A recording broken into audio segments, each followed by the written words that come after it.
Assalamualaikum warahmatullahi wabarakatuh. Today I will read Unit 12 of Literal Reading Book. Unit 12. Are these the best years of your life? Which are the best years of life? All of us ask ourselves this question from time to time, and we probably come up with different answers. The reason seems to be that different periods are related to different kinds of achievement. This article looks at specific areas of achievement and relates these areas to specific periods of life. The ups and downs of life may seem to have no predictable plan, but scientists now know there are very definite life patterns that almost all people share. Today, when we live 20 years longer than our great-grandparents, and when women mysteriously outlive men by 7 years, it is clearer than ever that the game of life is really a game of trade-offs. As we age, we trade strength for ingenuity, speed for thoroughness, patience for reason. At 60, your brain possesses almost 4 times as much information as it did at age 21. This trade-off between sharpness and wisdom has led psychologist Dr. Leopold Belak to suggest that maturity quotients (MQs) instead of IQs be adopted for adults. When are you healthiest? For men, from 15 to 25. For women, from 15 to 30. A man is in his best shape in the decade before age 25, says New York internist Dr. Donald Tompkins. His muscles are firmest, his resistance to colds and infection is highest. When are you healthiest? For men, from 15 to 25. For women, from 15 to 30. A man is in his best shape in the decade before age 25, says New York internist Dr. Donald Tompkins. His muscles are firmest, his resistance to colds and infection is highest, and his body is most efficient in utilizing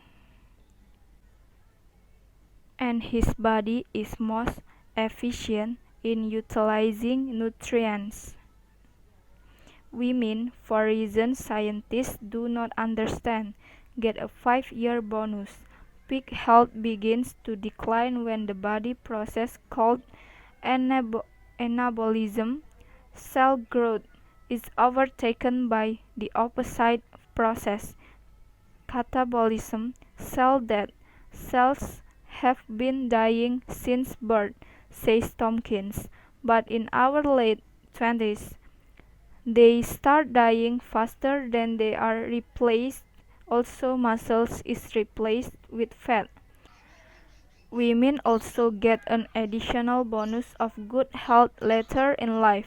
National Institute of Health figures show that the onset of such old age diseases as arthritis, rheumatism, and heart ailments begin around age 60 in men, at age 65 in women.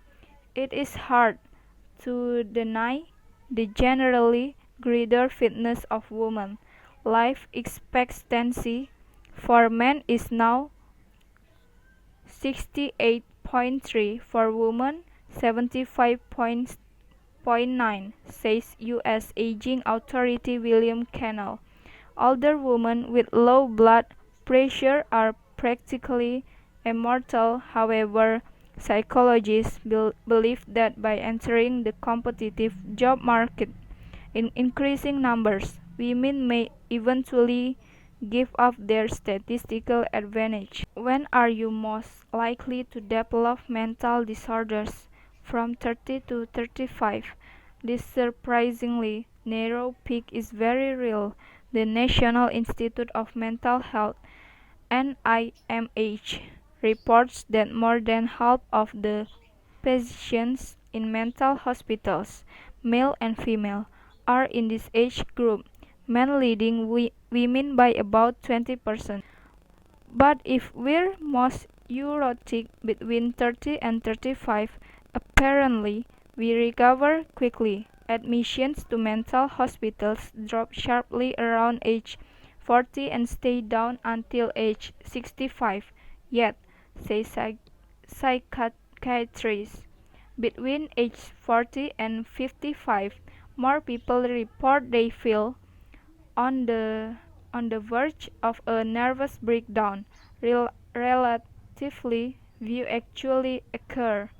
We become veterans at coping, says psychologist Marvin Carlins. Suicide, a measure of mental problems, peaks from 20 to 24 and then again around 70. Incidences of suicide are smallest among people with intent marriages, highest among the divorced. When are you happiest? You have the best physical sense of yourself from 15 to 24, the best professional sense from 40 to 49. Pessimism peaks between 30 and 39. San Diego State University psychologists Marilyn Borges and Linda Dutton found that before age 24, we believe that our happiest years are yet to come. Over 30, we believe that they're behind us.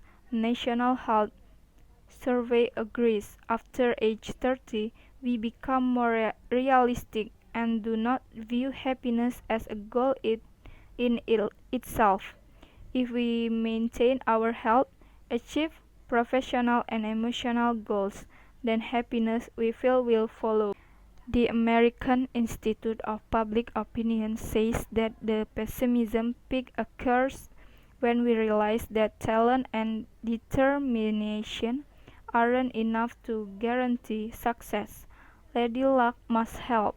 Also, youth's good physical sense of self apparently does little to foster happiness. Parents who tell their teenage children these are the happiest years, says Liggett, couldn't be more wrong. Adolescence is very difficult. Only when you are 40 and looking back does youth look blissful. When does your sexual drive peak? Around 16 to 18 for men, between 35 and 40 for women. While the male's sex drive is diminishing, the female is reaching her sexual peak. Some psychologists believe that nature arranged in this way in order to control population. When are you most creative? Generally between 30 and 39, but the peak varies with different professions. Mozart wrote a symphony and four sonatas by age 8, and Mendelssohn composed his best-known work, A Midsummer Night's Dream, at 17, but most of the great music was written by men between 33 and 39. In his monumental work Aging and Achievement, psychologist H. C. Lehman presents the years for peak work in many fields: grand opera 35 to 39, musical comedy 40 to 45, 44, chemistry 26 to 30, mathematics, psychics and electronics 30 to 34, astronomy 40 to 44, writing novels 40 to 44, short story 30 to 34, and poetry 24 to 29. The earliest peak for all types of writing, painting and sculpture 32 to 39, architecture 40 to 44, invention 30 to 40, and economics 30 to 39. So the peak in most fields comes early. Most Nobel Prize winners did their top research in their late 20s and 30s. Creative people continue to produce quality work throughout their lives. Psychologist Dr. John McLeish in the Ulysses Adult explains that for the well-conditioned mind, there is no upper limit. I think that's all about chapter 12, and this is the last chapter. Thanks for your attention. The last I say, wassalamualaikum warahmatullahi wabarakatuh.